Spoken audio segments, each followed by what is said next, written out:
নমস্কার, রানাঘাট লাইভে আপনাদের সবাইকে স্বাগত। দীর্ঘদিন রানাঘাট কুপার্স ক্যাম্প নোটিফাইডের ইলেকশন না হওয়ার কারণে দায়িত্বভার বহন করছিলেন রানাঘাট এইচডিও সাহেব। আজ রানাঘাট এইচডিও সাহেব কুপার্স নোটিফাইডের মুখ্য প্রশাসক হিসাবে কুপার্স নোটিফাইডের প্রাক্তন ভাইস চেয়ারম্যান দিলীপ কুমার দাস মহাশয়ের হাতে মুখ্য প্রশাসক হিসাবে দায়িত্বভার তুলে দেন।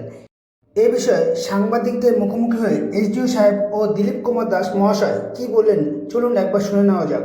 রানাঘাট কুপার্স ক্যাম্প থেকে সন্তুদের একটি বিশেষ report, Ranaghat live.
I, Mohammad Suhoor Khan, SDO Ranaghat, today formally handing over the charge to new administrator, Mr. Dilip Kumar Das.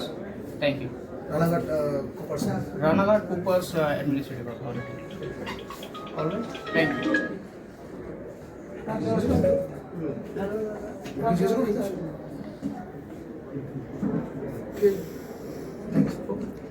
Okay, thank you. We'll take your question if at all any happen. Just give me 10-minute time. We'll have a conversation, internal discussion we'll have. And if at all any question is there, যদি কিছু question আছে আপনাকে 10টা minute আমাকে দাও, ঠিক আছে, আমি আনসার করব। ঠিক আছে।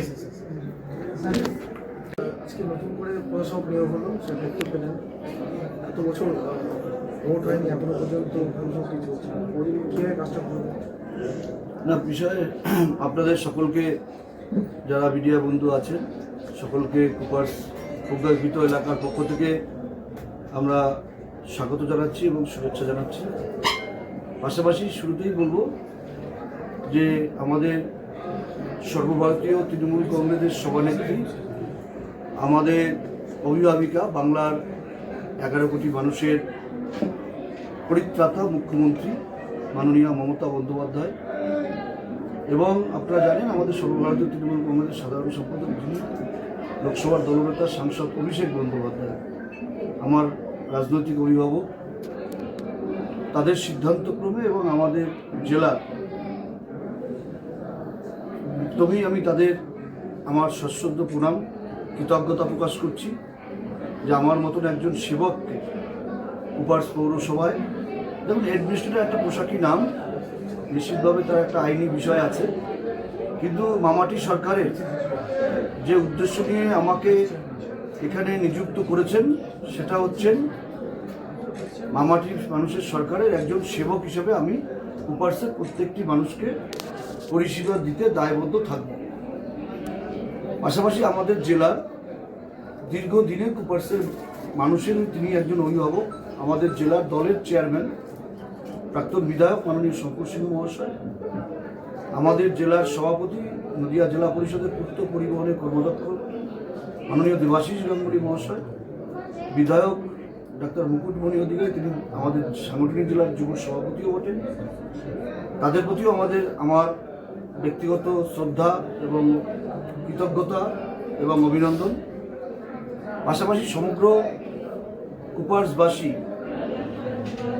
যাদের জন্য এই পৌরসভা, সেই সমস্ত আমার অভিভাবক যারা আছেন তাদের আমার অনেক সৌভাগ্য যে তাদেরকে পায়ে হাত দিয়ে প্রণাম করার। আজকে আপনাদের মাধ্যম দিয়ে হয়তো সকলের কাছে পৌঁছতে পারছি না, আপনাদের মাধ্যম দিয়ে সকলকে আমার প্রণাম, আমার বন্ধুদের শুভেচ্ছা, ছোটদের আমার স্নেহাশিস। আমরা একটা যৌথ টিমওয়ার্ক, মানে জনগণ এবং পৌর বোর্ড মানে প্রশাসক বোর্ড, জনগণের প্রস্তাব, জনগণের প্রয়োজন, তাকে মূল্যায়ন করে আমাদের প্রশাসক যে বোর্ড, সেই বোর্ডের পথ চলা শুরু হবে আজকের থেকে। সমস্যা একটু আছে, লুকোনোর কিছু নেই। সমস্যা ছিল বলেই মাননীয় মুখ্যমন্ত্রী, মাননীয় আমার নেতা অভিষেক বন্দ্যোপাধ্যায় সিদ্ধান্ত নিয়েছেন যে এখানে সেবক হিসেবে কাজ করতে হবে। তো সেই জায়গায় দাঁড়িয়ে আগে মহকুমা শাসক দায়িত্বে ছিলেন, যিনি আমাকে চার্জ হ্যান্ড ওভার করেন। মহকুমা শাসক তিনি খুব ভালো মানুষ, অত্যন্ত সজ্জন, কিন্তু আগের যারা মহকুমা শাসক ছিলেন তারা অত্যন্ত ব্যস্ততার কারণে, তাদের একটা জুরিডিকশন আছে, সেই কারণে তারা সময় হয়তো কম দিতে পেরেছে, যার জন্য কুপার্সের মানুষের সত্যি গত 3.5 বছর একটা বাংলার যে উন্নয়নের গতি, সেই গতির থেকে আমরা অনেকটাই পিছিয়ে গেছি। এটা একটা টাফ বিষয়, এটা দলের অনুভূতির মধ্যে আছে। তবে আমরা বিশ্বাস রাখি, আমরা বিগত সময়ে কুপার্সের প্রত্যেকটি অভিভাবক পৌর নাগরিকদের জন্য যে সর্বাঙ্গীন পৌর পরিষেবা আমরা প্রদান করেছি, সেখানে মানুষ আমাদের প্রতি বিশ্বাস আছে এবং মানুষ ধৈর্য ধরে আছে। আমার বিশ্বাস, এটা দেখুন, আমি হয়তো প্রশাসক, একটা অফিসিয়াল তার ডেজিগনেশন আছে, অ্যাজ এ সেবক হিসাবে আমি মনে করি যেটা একটা কুপার্সের মানুষের প্রত্যেকের দায় এবং দায়িত্ব বেড়ে গেল আজকের থেকে। প্রত্যেকটি পৌর নাগরিক তার নিজের পৌরসভাকে ভালো রাখার জন্য কাজ করবে, পৌরসভায় আসবে, মতামত প্রকাশ করবে, প্রয়োজন ভিত্তিক আলোচনায় অংশগ্রহণ করবে, উন্নয়নে অংশগ্রহণ করবে এবং উন্নয়নের সহযোগিতা করবে, নিজেদের উন্নয়ন নিজেরা প্রত্যক্ষ করবে, যেটা আমাদের সরকার চায়, মাননীয় মুখ্যমন্ত্রী চায়। দীর্ঘদিন ভোট হয়নি, উন্নয়ন হয়নি, করে সামাল দেবেন একটা অনেক বড় না, এটা অনেকটা বড় গ্যাপ, এটা ঠিক। আমি মানুষের কাছে একটু সময় চেয়ে নিচ্ছি, যে এটা খুব স্বাভাবিক, মানে বলবো যেমনি একটা বড় গ্যাপ। তারপরে বর্তমানে আপনারা জানেন SIR, এটা একটা টাফ বিষয়, মানুষের ভোটাধিকার কেড়ে নেওয়ার চক্রান্ত হচ্ছে। নির্বাচন কমিশনকে সামনে রেখে কেন্দ্রীয় সরকার ভোটাধিকার কেড়ে নেওয়ার চেষ্টা করছে। অ্যাজ এ কুপার্স পৌরসভার সেবক হিসেবে, আবার আকাধারে আপনারা জানেন যে আমার আর একটা রাজনৈতিক পরিচয় আছে, আমি তৃণমূল কংগ্রেসের সভাপতি। অতএব তৃণমূল পরিবারেরও দায়বদ্ধতা আছে যে প্রত্যেকটা মানুষের ভোটারকে সুরক্ষিত রাখার দায় এবং দায়িত্ব নিয়ে আমরা কাজ করছি। অর্থাৎ একবারে দুটো চাপ, একদিকে ডেভেলপমেন্ট, অপরদিকে দলের এবং বিশেষ করে মানুষের ভোটাধিকারকে সুরক্ষিত রাখার লড়াই, সবটাই আমরা করতে পারবো। কারণ আমার খুব বিশ্বাস, আমি ছোট থেকে এখানে বড় হয়েছি, সকলের স্নেহ ভালোবাসা আশীর্বাদের মধ্য দিয়ে বড় হয়েছি। মানুষের প্রতি, কুপার্সের মানুষের প্রতি আমার 100% বিশ্বাস আছে।